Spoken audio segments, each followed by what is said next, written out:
حي على الصلاة حي على الصلاة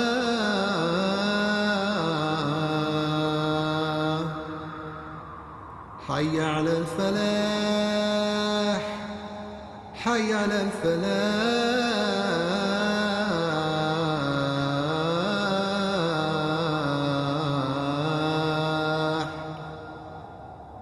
الله أكبر الله أكبر لا إله إلا الله.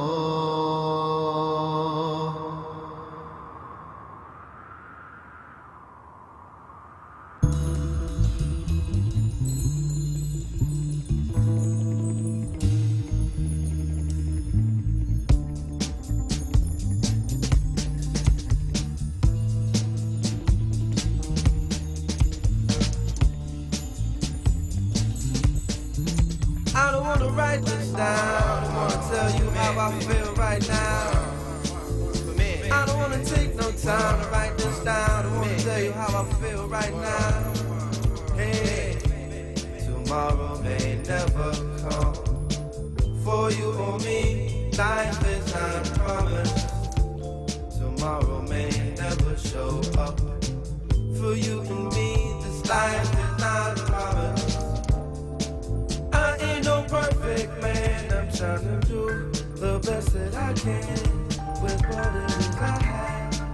I ain't no perfect man, I'm trying to do the best that I can with what it is I have. Put my heart and soul into the song. Yes, yes. I hope you feel me from where I am to wherever you are. I mean that sincerely. Tomorrow may never come. Assalamu alaikum and welcome to Living Islam Today here on 900 AM WURD Radio and also 96.1 FM. I'm your host for the day, Brother Jihad Ahmed. We have a wonderful, great show in store for you today. I want to say to everyone, I hope your Ramadan is going great. We're in the 19th day of Ramadan. We're past the halfway mark. We're almost at the finish line. Ramadan came in so gentle. And so I'm encouraging everyone to take these last days, make it out to the masjid, go pray as much as you can in the masjid, give as much as you can with your charity, your zakat, whatever you can do, if feeding people, whatever it is, get it done in these days. These are the best of days. This is Living Islam Today. I'm your host today, Brother Jihad Ahmed. And as I said, we have a really great show in store for you today. Before we get to our main topic and our guests, what we're going to be talking about, we're joined on the phone by my very good special brother and friend, Commissioner Omar Sabir. Assalamu alaikum, Commissioner. How are you, sir? Hey, walaikum assalam. I'm doing very great. Thanks for having me, my brother. I appreciate that. Thanks for joining us. Thanks, man. You got the Presbyterianism, man.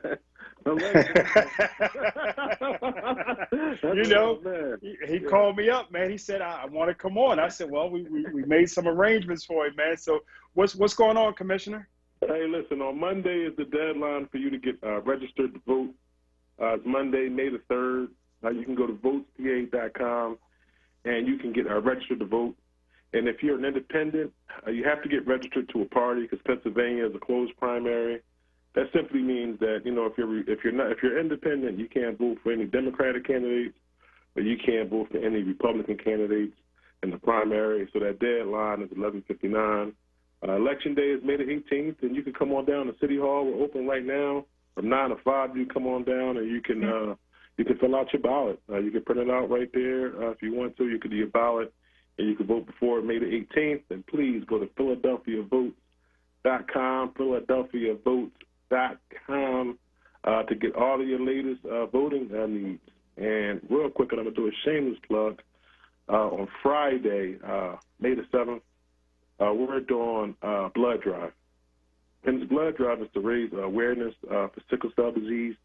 As we know, it all disproportionately affects African Americans. And the Red Cross had reached out to me and said, hey, we need blood donations, but primarily, we had them from African Americans. The pandemic is slowing the blood. And we talk about Sadaka, we talk about Sadaka-Jaria, that, if you donate blood, that can save someone's life. And it's all a part of the Humanitarian Heroes campaign. And we're just basically trying to do humanitarian work. That way we can hopefully, we can add goodwill to the people. Because what goes around comes right back around. Yes, sir. How important is this next election coming up? Very quickly, one of the most important elections is this up-and-coming DA election that's coming up.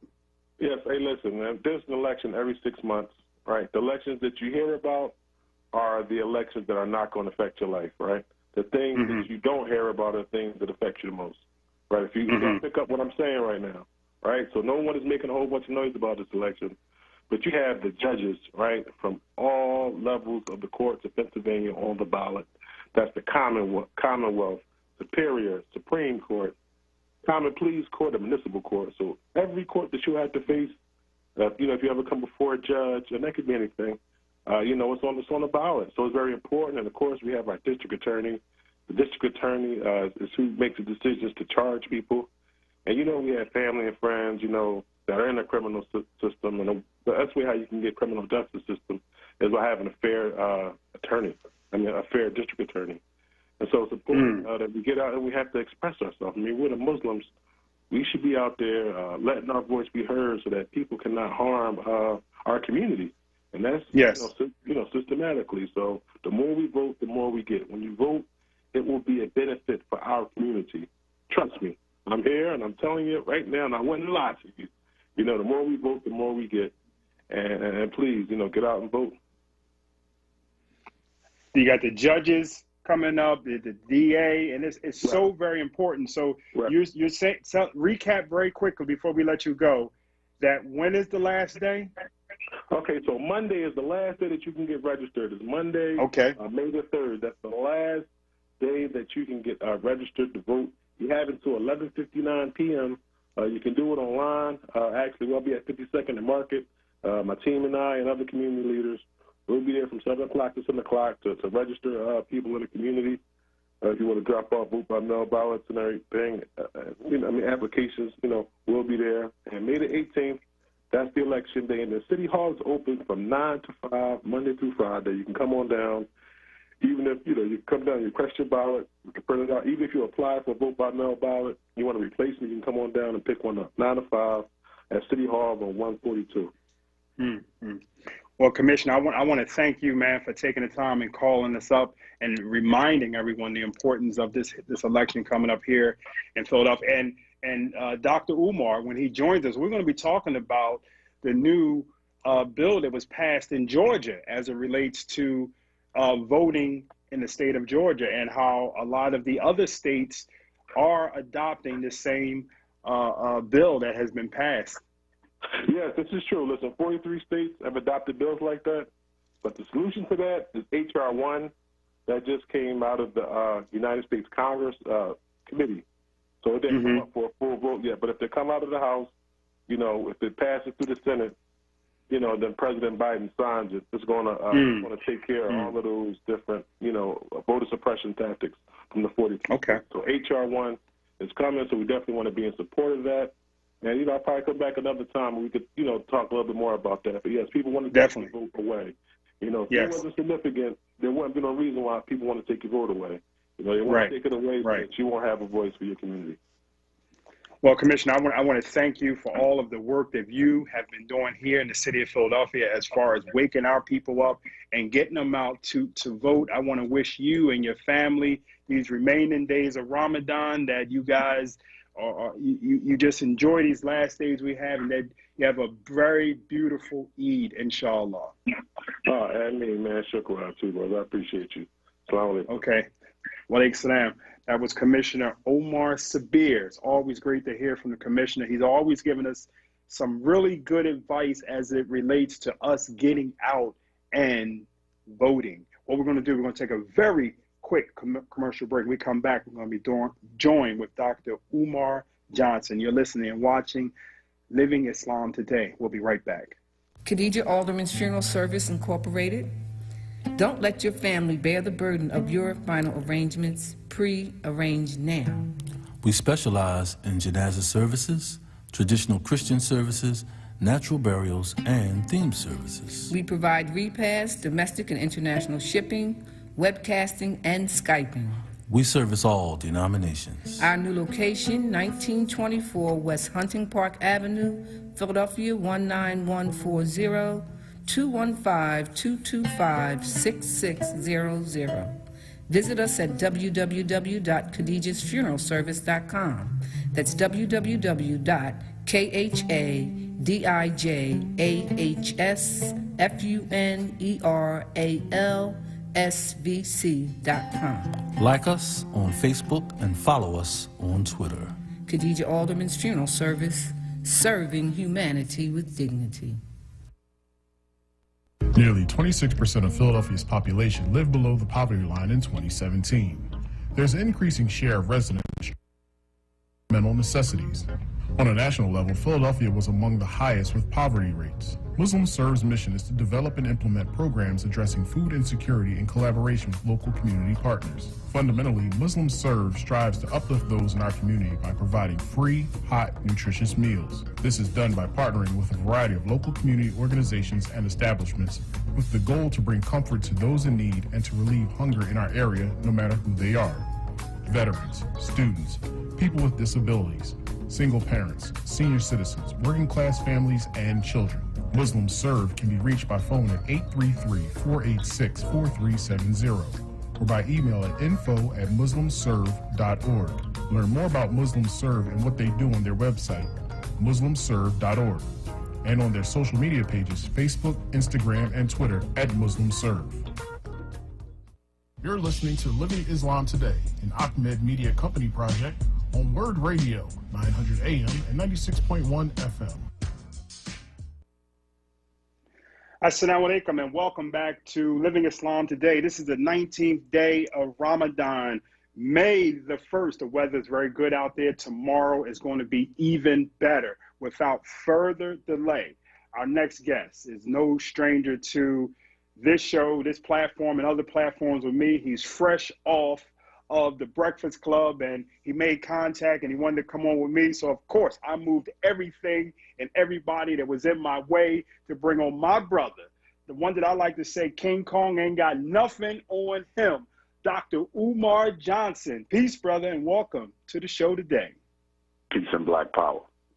Hey, man, I'm happy that you can join us, and I want to get right into it. The mic is yours, brother. The mic is yours. The first question I want to throw out there and ask you, what's going on with the school? The Frederick Douglass and Marcus Garvey Academy, the status right now is we are trying to get the HVAC and the plumbing repairs completed. We may have found our HVACer and we may have found our plumber. I say may have because we've been on this merry-go-round for about 2 years, and in the past we've also thought that we found the right contractors to get the job done, and that didn't prove to be the case.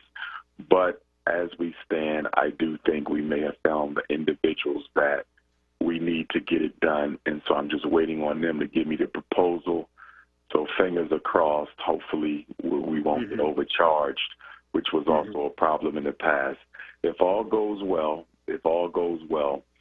we will be having a grand opening, first annual Unapologetically African Festival and Conference on the school grounds, as well as right outside. In the first or second week of September is what we are looking at. We have 4 months until the end of the summer, so we're looking at May, June, July, and August. The repairs will only take about 3 weeks per trade, which is why this whole process has just been ridiculous, given the fact that we have less than a month worth of repairs total, and that's all we've ever had in the 2 years that we've owned the school. But finding people who are both responsible and reasonable, I repeat, responsible and reasonable, that has been the Achilles heel of this old renovation operation. Now, what was it? The black established school, black founder, black CEO. What was the problem? Did we have did black trade people come to you, black plumbers, black electricians and carpenters? Did they come to you and say, look, I believe in what you're trying to do. Let me get in and help you because this is a black school? Some of the brothers and sisters who did want to help did not have licenses. So as you know, when you're dealing with a commercial project, you have to be licensed. And a lot of brothers and sisters who wanted to help didn't have the paperwork, so we could not let them. So that was one issue. The other issue is we didn't really get any volunteers who were serious about volunteering. And what I mean by that, we had brothers and sisters who reached out, but they lived nowhere near Wilmington, Delaware. And their ability to go back and forth was going to be significantly hindered by the fact that they didn't live anywhere near Delaware. And on top of that, they all needed to get their paperwork switched over to the state of Delaware, which none of them did. So sometimes you hear people say, I offered to help. But what they don't tell you is they didn't get their paperwork transferred over, which means you're not licensed in Delaware or Wilmington. So we couldn't use them either. I would say the biggest issue has been the fact that we really didn't have brothers and sisters licensed in HVAC, plumbing, and electricity in the tri-state area who cared enough to help us by donating their time. That's really the issue. If we had brothers and sisters who cared enough to donate their time, the school would have been open 3 months after we purchased it 2 years ago. But we don't have that in our community, which is kind of hypocritical because before we purchased the school, you heard a lot of people saying, once we get to school, I'm a volunteer. None of them have. We've only had one group of plumbers out of New York that was willing to volunteer, but they had to go back and forth, and they have full-time jobs of their own. I didn't want to put them through that, so I was hoping to find someone a little bit closer. So it's two ways to look at it. You could look at it and say we didn't have enough money to pay for the repairs. That's one way to look at it. But another way to look at it is to simply say you didn't have a black plumber, a black electrician, and a black HVAC, not a single one for each of those three trades who cared enough to volunteer 3 weeks at a time. That's all it took. We only have 3 weeks worth of repairs, but we didn't have people who cared enough to volunteer. Okay. All across America, we've been seeing it. White officers are still killing black men, black women. I know that's the topic that you've been talking about.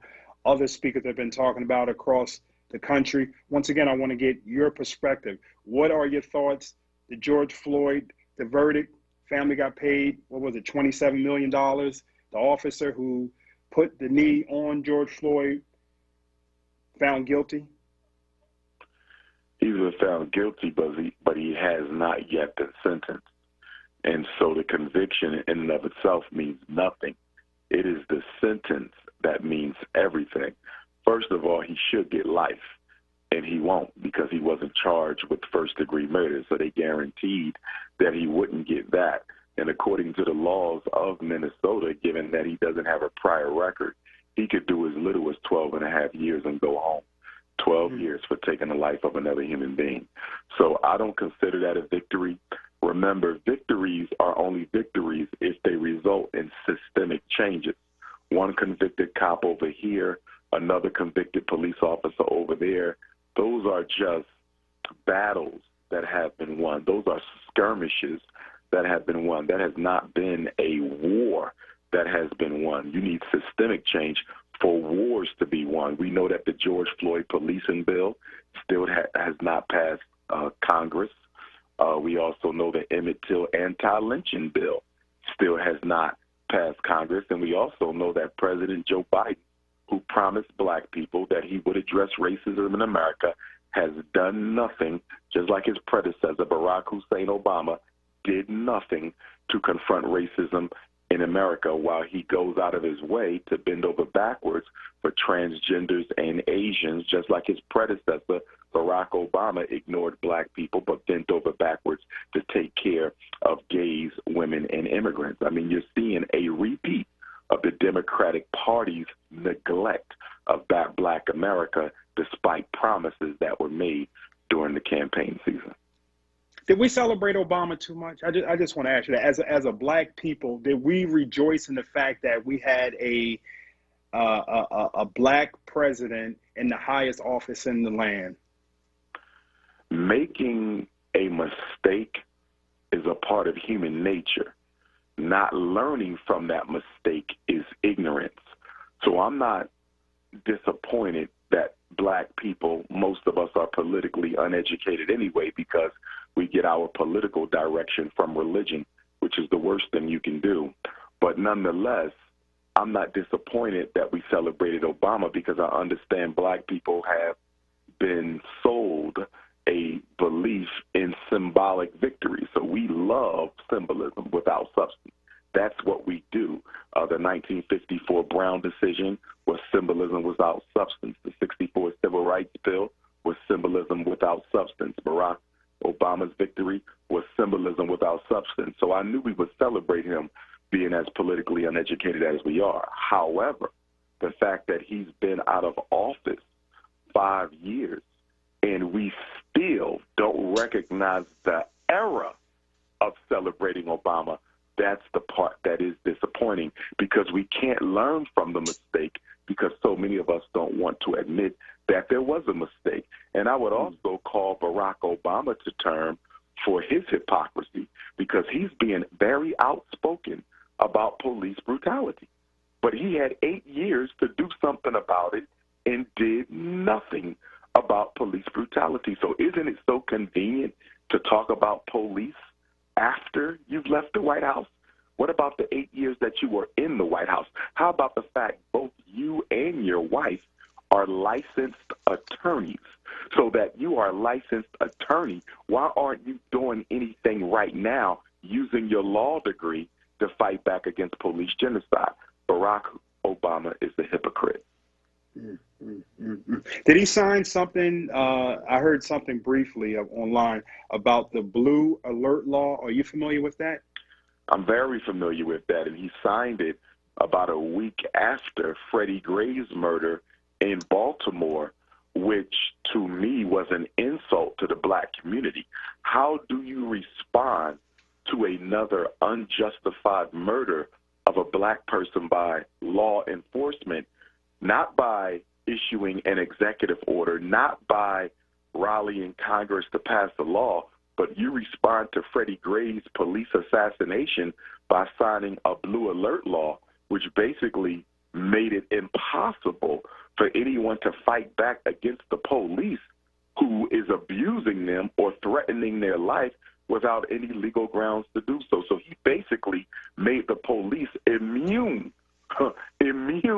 from any self-defense on the part of their victims.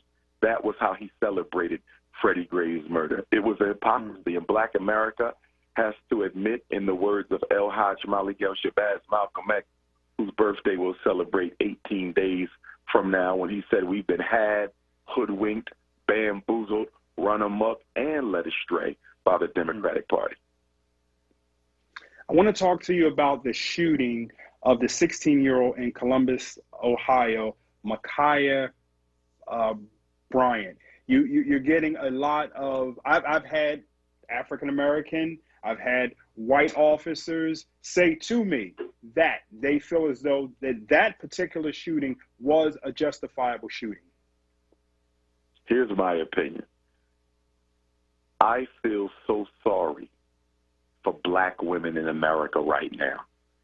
And the reason I feel so sorry for black women in America right now, because I am totally appalled and embarrassed at the amount of black men, civilian as well as law enforcement black men, who are defending the white police officer who murdered our daughter. Now, the same police who will say the officer was justified will also turn around and say that had she been white, under the same circumstance, she would still be alive.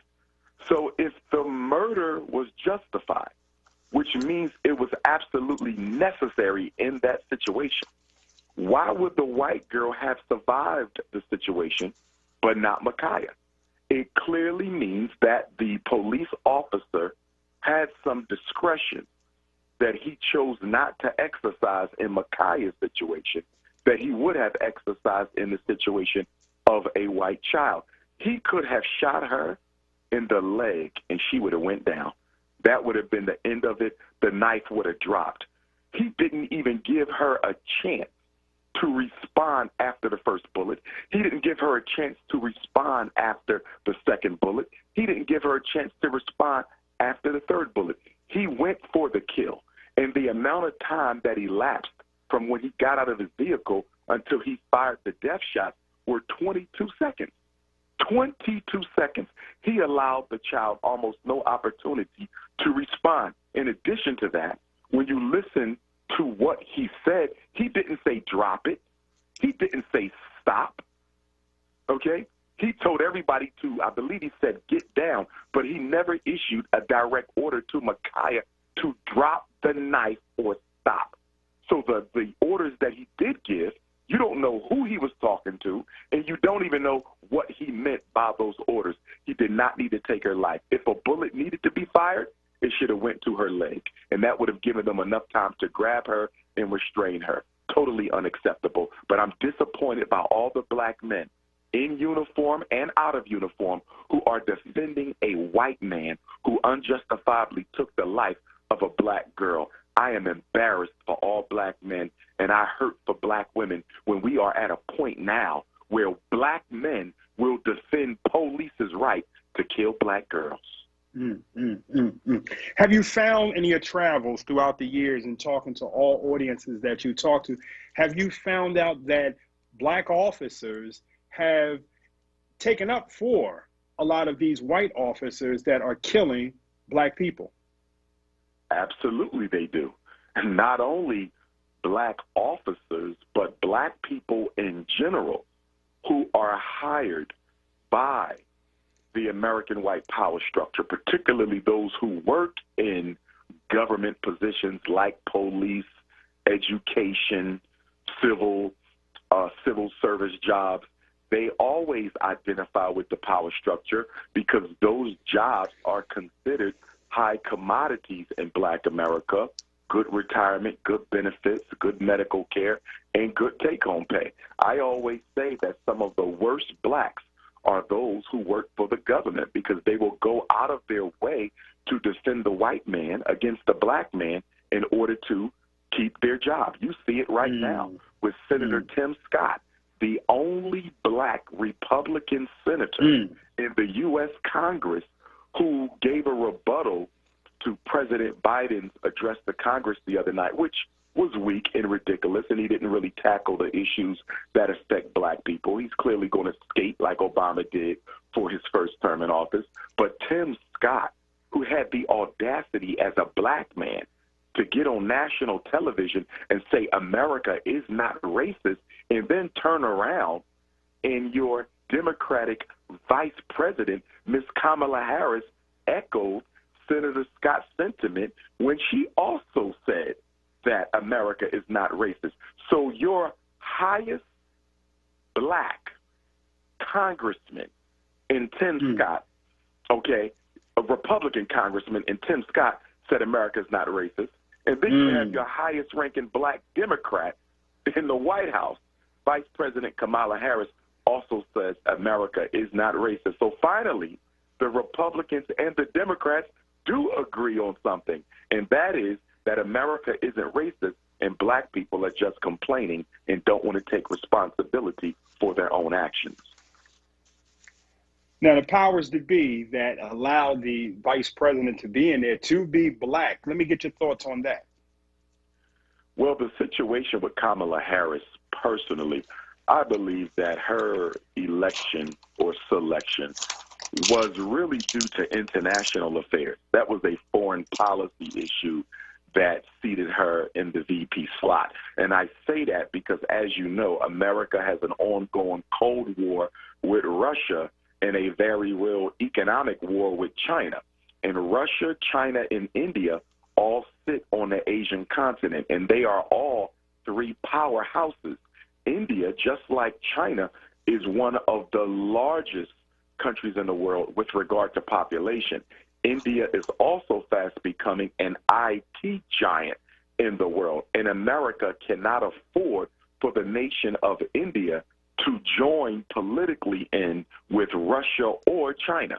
So Kamala Harris being in the White House, in my opinion, is more about keeping India friendly to the United States' foreign agenda than it is about putting a black person in the White House.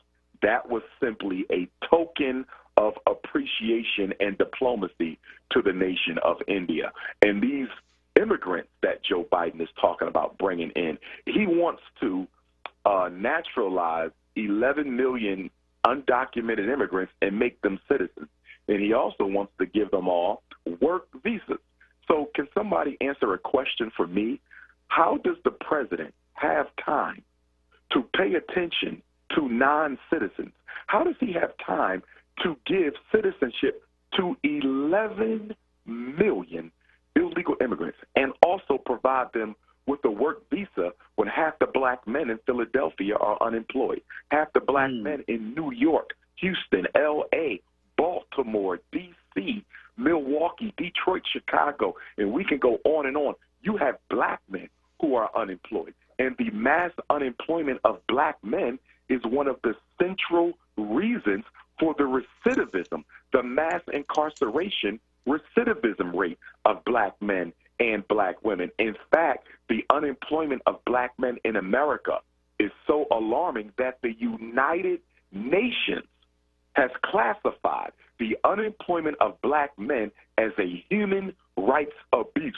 And instead of addressing that human rights abuse, President Biden would rather pay attention to illegal immigrants and help them find jobs instead of the black people who actually built this country.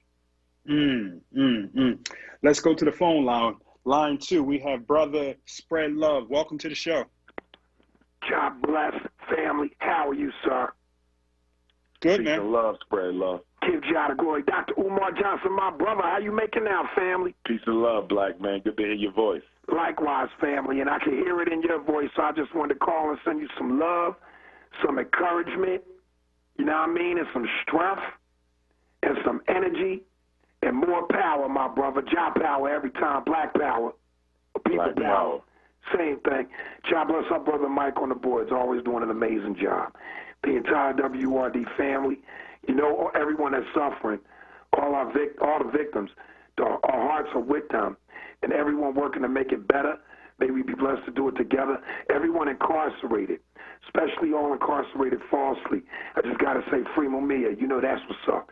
And can I offer a couple points real quick, if that's all right? Very, very quick, brother. Thank you. I'll work to be quick. Number one, when we going to wake up and realize all our enemies are in cahoots. We the only ones who ain't got sense enough to be in cahoots with each other against our enemies.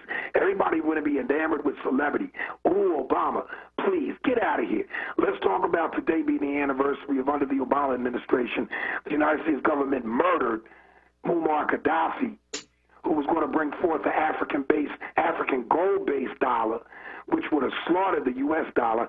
But on top of that, how about the United States funding the non-quote-unquote black people in Libya who was running around militia-style killing the quote-unquote black people in Libya? We can be honest about that. And, hey, how about some more? What are we going to do about these vampirically degenerate cannibals murdering us openly in the streets to harvest our organs? Can we have an honest conversation about that? Can we find people who got enough backbone to own up to it and attend to it? Let's address it so we can... Thank you, brother. We got to move on, brother. Oh, there's more. So No. We got to move on, brother. Got to move on. I got like 3 other people in line. Thank you, brother. Spread love. Next, we're going to go to, on line 3, George in West Philly. George, welcome to the show. And a good evening to you, and thank you for having the show. As a member of WURD Radio, this guy, in my opinion, is like Tim Scott. He just made a mess, and he stepped back in it, and he stinks. Who are you referring to, Mr. George? Who's on the radio now voicing all of this and espousing all of this hatred about black people? Well, I'm going to let Dr. Umar answer that, Mr. George. Well, Dr. Umar is who I'm addressing everything to. Okay, we'll give him an opportunity to answer what you said about him. Go for it. Well, the accusation is somewhat preposterous from where I sit, because I have nothing to offer black people but love. There is a such thing as righteous indignation, and that's what I come to the airways with today, and that is righteous indignation. If you are black in America and you are not angry about what's happening, then you are complicit in what's happening. There's no way you can sit by and watch the mass incarceration, the miseducation, the economic castration, the gentrification, and the police genocide and not be bothered by it. But I would say that three things, not the only three, but the beginning, three things that black people do need to take target at, in my opinion. Number one is the Congressional Black Caucus. They have been impotent. They have been ineffective. We have not heard from them as a unit. They have been in existence since 1971. They are the ones most responsible, along with the NAACP and Urban League, forcing black people to come out every 4 years to vote for these white Democrats who don't deliver anything to us. They haven't said anything about Joe Biden's attention being exclusively focused on Asians, transgenders, and immigrants, and not being focused on the problems that face black people. So we need to remove all of them. There may be a few exceptions, but most of the almost 60 members of the Congressional Black Caucus need to be removed from office as soon as possible and replaced with more progressive thinking, revolutionary-minded young black candidates. That's number one. Number two, we need to also put pressure on this upcoming George Floyd policing bill, which in my opinion is rather weak. I believe that if a police officer murders an unarmed black person, it should automatically be treated like a hate crime. It should automatically be treated and prosecuted as a hate crime, because that's what it is. And the other change I would like to see is when they are sued, their defense should not be paid for by the same community whose loved one they murdered. It doesn't make sense to make black taxpayers pay for the defense of these police. And that's exactly what happens. And when they're given paid leave, we're still paying for their employment after they murdered a member of our family. So going forward, all expenses related to the defense of these police assassins should come out of their police pension. Once you start making police financially culpable for their assassinations of black people, you will see a change in behavior, because none of these white folks want to lose their retirement on the account of irresponsible police behavior. Now, I want to touch on very quickly, before we get to our next call, I want to talk about the killings that we have here. And let's just say Philadelphia, for example, our city that we live in, there's a 16-year-old who was just charged with 4 homicides. The black-on-black killing here in the city of Philadelphia. We have a police commissioner here that doesn't seem to know how to deal with. We have a DA who, and many people say, has a very lackadaisical approach to the violence that's taking place in the city. Let me have your thoughts. Here's the situation, and we've discussed this in the past. As you heard me say before, mental illness unaddressed will only get worse. Sociological illness unaddressed will only get worse. Black-on-black crime will get worse. Unemployment will get worse. Education will get worse. Any problem, medical or political, that isn't addressed will get worse. And the black community has to take a long look in the mirror at the ridiculous fact that we're going to white people asking them to solve black people's problems. I'm not aware of a single problem that white people have solved for black people. If somebody knows of one, I would like to know what it is. The governor isn't going to stop it. The mayor isn't going to stop it. The DA isn't going to stop it. Them stooges up in City Hall, they're not going to do anything about it either. The state legislature isn't going to stop it. No one is going to stop black people from killing black people except black people. And the reason no one is going to stop it is because it is big business. Black-on-black crime fills up the jails. Black-on-black crime gives jobs to the police, the probation officers, the prison staff. It gives jobs to all sorts of city workers. Black-on-black crime is one of the biggest industries in America. No one wants to see it go away because it provides so much employment for white folks and for black folks. Now, with that being said, the ingredients that give rise to this are the same as I've always mentioned. If you notice, when they talk about violence in Philadelphia, they don't talk about the economic castration of black males.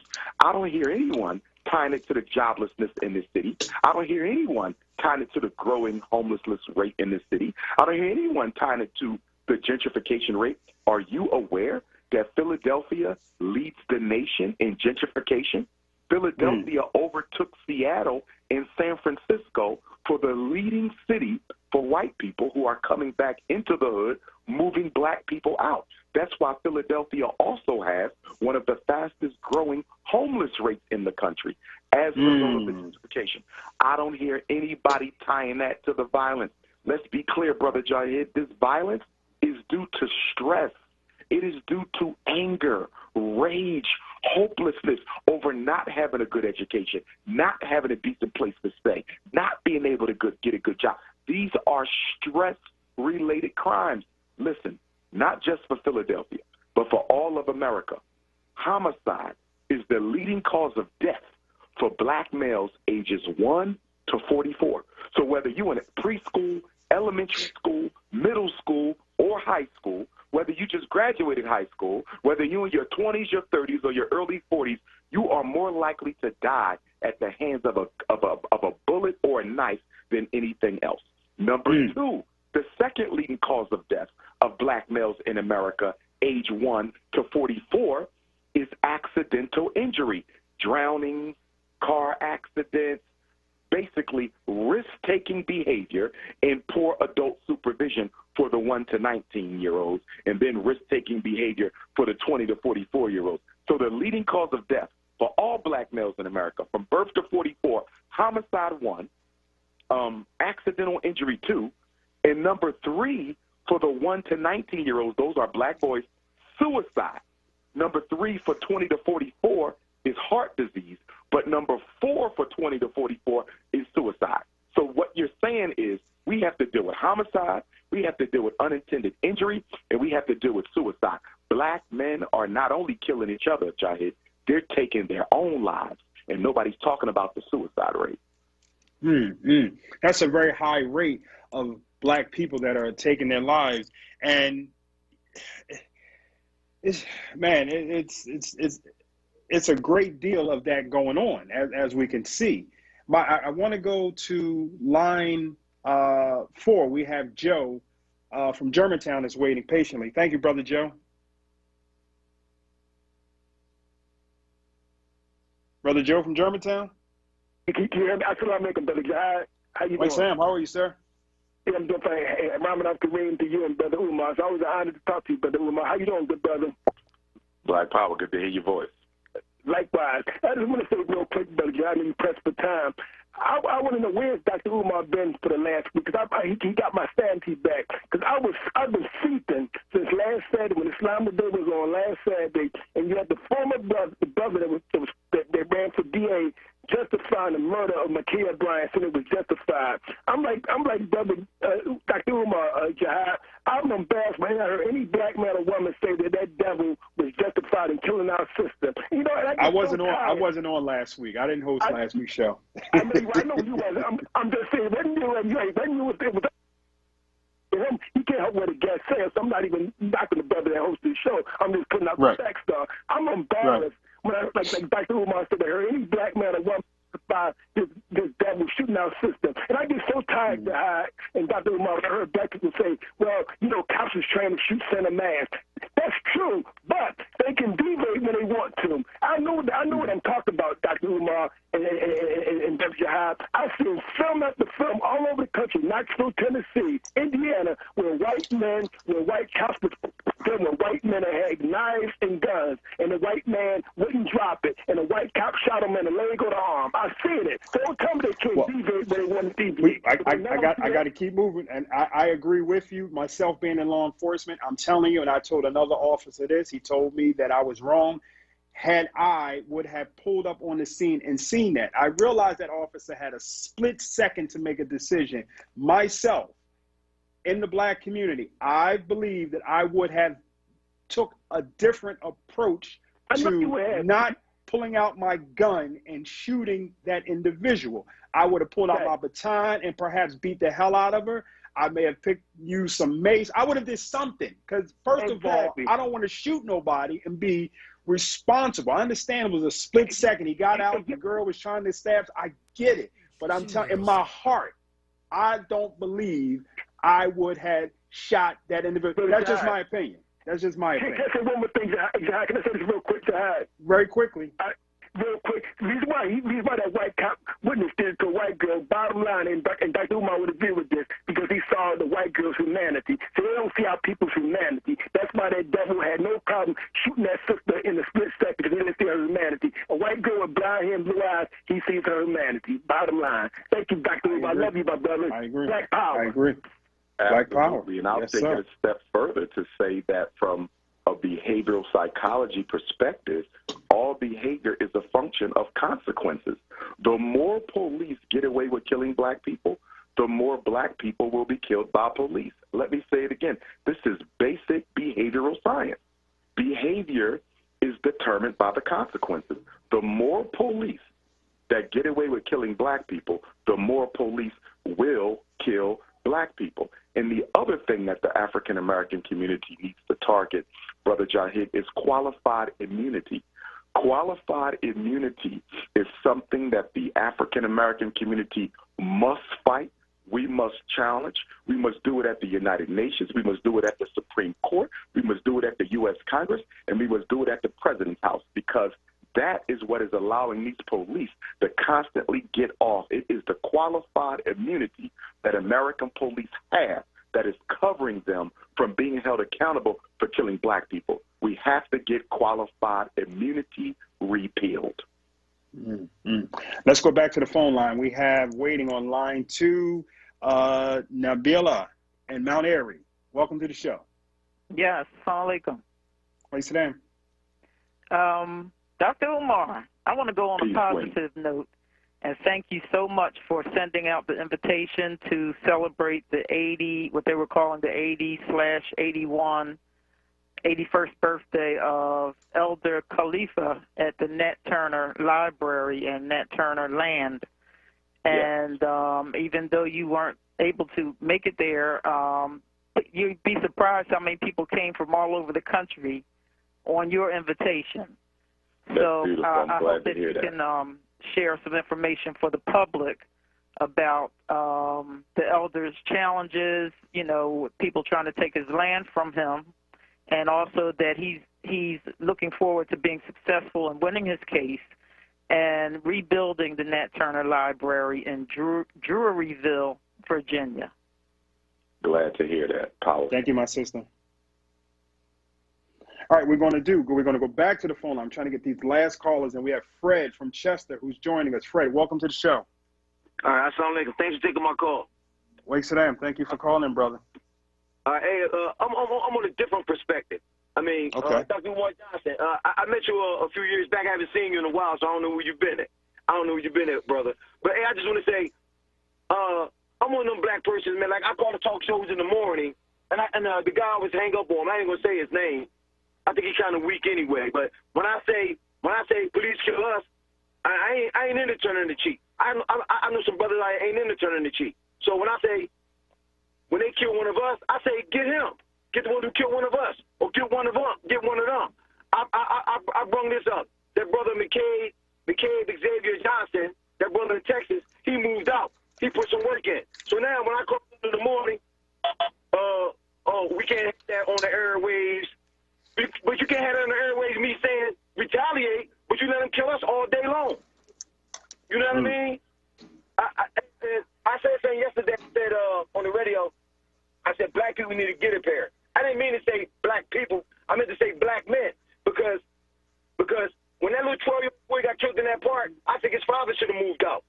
You know what I mean? When Trayvon Martin got killed, I see all these black men crying on TV talking about they killed my son. I mean, I'm from Chester, Pennsylvania. If I do some stuff out here, man, these boys are coming after me. That's how we do out here. Philly the same way, all the major cities. I don't understand black men on TV crying about you losing your sons, your daughters, and you ain't doing nothing. Nothing. Thank you, brother. Thank you. Thank you for your call. I understand the sentiment, and I respect it. I do believe, though, that when we talk about retributive justice, there has to be very serious, private, and confidential conversations and meetings that have to take place within the black community before you move out on a campaign like that.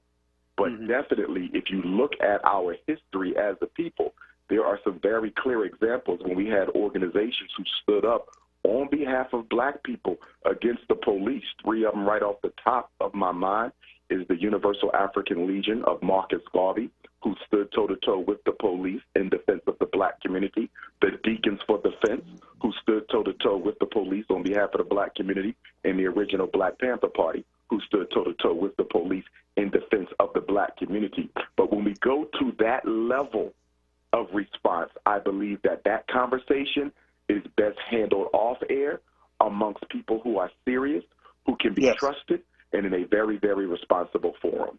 Yes, sir. Yes, sir. Yes, sir. What can we expect from you next? I know you have your book. Your new book is out. Let's talk about that. We got about 3 minutes left. Absolutely. Well, first, for the listeners who want to support the school, please go to your Cash App, $FDMG School. I repeat, $FDMG School on your Cash App or your PayPal. You can use paypal.me/FDMG Academy. I repeat, paypal.me/FDMG Academy. We're working on the school. Coming up next, I have a 4-city California tour. Las Vegas on the 14th of May, Oakland the 15th, LA the 16th, Palm Springs the 22nd, South Bend, Indiana the 23rd. I'll be in Atlanta for Juneteenth, Fayetteville, North Carolina, June 4th, Statesville, North Carolina, June 6th, Detroit. I'll be in there for an educational conference the night before Juneteenth, Nashville, Tennessee, July 17th. And I will be hosting a Black Parent Boot Camp in Philadelphia. So for all my Philadelphia parents who want to get trained on how to protect your children, Dr. Umar will be hosting the Black Parent Boot Camp in Philadelphia for the entire state of Pennsylvania. I should have that information in about a week. And let me give them my number if you need to reach me, 215-989-9858. I repeat, 215-989-9858. Please text message me if you're interested in the boot camp. I'll be sure you get the flyer once I have the location solidified. And I wanted to ask you, because it just popped in my mind, it was part of my notes. Sure. Vaccination. What are your thoughts on it? I do not support vaccinations. I do not support the COVID vaccination. DMX took it. He's no longer with us. Cicely Tyson took it. She's no longer with us. Marvelyn Margaret Hagler took it. You said DMX took it? Yes, DMX took the COVID vaccination. Yes, he did. Marvelous Marvin Hagler took it. Cicely Tyson took it. Hank Aaron took it. And there's numerous other black celebrities who took the COVID shot that the media isn't telling us about. We know about these cases because we're being told by close family and friends. It was Thomas Hearns, another former middleweight champion, who was friends with Marvelous Martin, who said that he took the COVID, got sick not too long after that, was admitted into the hospital, and then died shortly thereafter. And I don't know if you saw the news today. They said 500 people who took the vaccination have now all come down with the COVID virus. So what's the purpose of taking it if you still catch it? I'll tell you what the purpose is. If we didn't kill you with the virus, we want to kill you with the vaccination.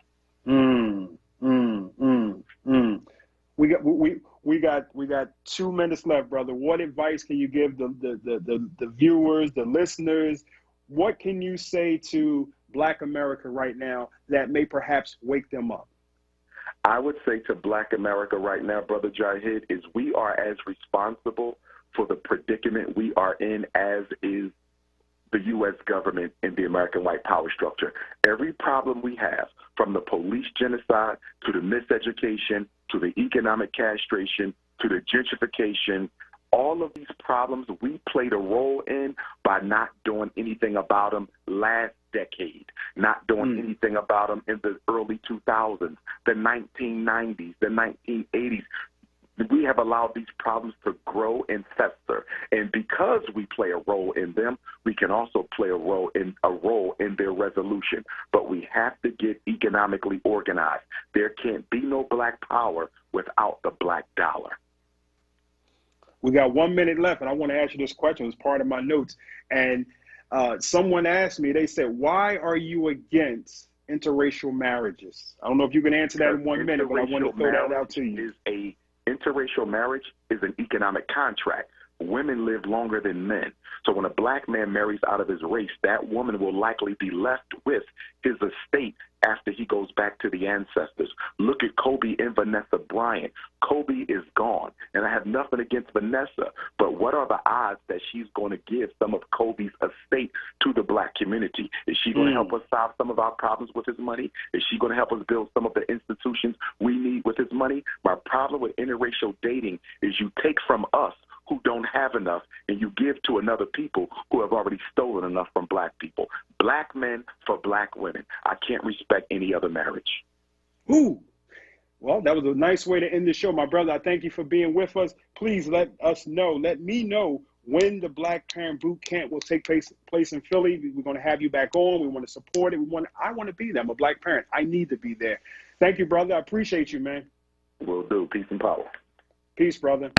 We want to thank everybody for tuning in today. It was a very, very great show. A lot of good information. You may not like Dr. Umar. You may agree. You may not agree. After the statements I said today, you may not even agree with me, but that's okay. I thank you so very much for listening. And those that tuned in on Facebook Live, Sister Lorraine Muhammad from Delaware, thank you, my sister. Everybody that tuned in on Facebook, much love to you all. Please support our show. Go to our Cash App, Islam Radio. This is the month of Ramadan. I need your support to stay here. Islam Radio. One more quick thing I wanted to say. Thank you to my producer who's at the station, Mike, who cues in the music, the telephone calls, and make it happen. Stay tuned for my man Rick Ford, who's coming up next. And this is the 19th day of Ramadan. We're in the last days. Enjoy these days. Pray as much as you can, give charity, help the poor, and let's look forward to having an Eid prayer here in the city of Philadelphia. May Allah forgive us for anything that we said that is wrong, and anything that we said that it was good is from God Almighty. Anything that we said is bad is from our own selves and the devil. Assalamu alaikum, family. Peace. Allahu Akbar, Allahu Akbar.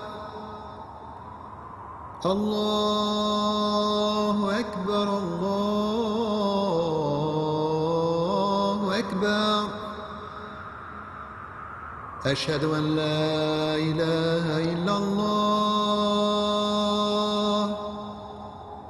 أشهد أن لا إله إلا الله أشهد أن محمد رسول الله أشهد أن محمد رسول الله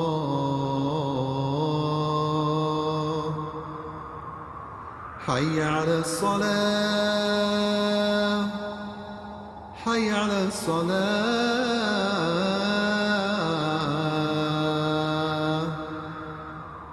حي على الفلاح حي على الفلاح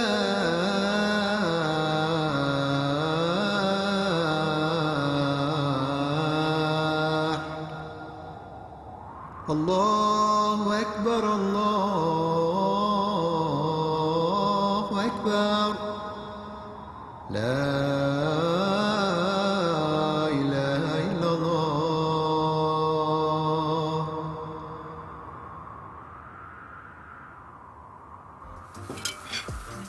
Between family dinners, bedtime stories, and study sessions, Pico knows that life never stops moving. So if your energy bills are adding up, PECO has programs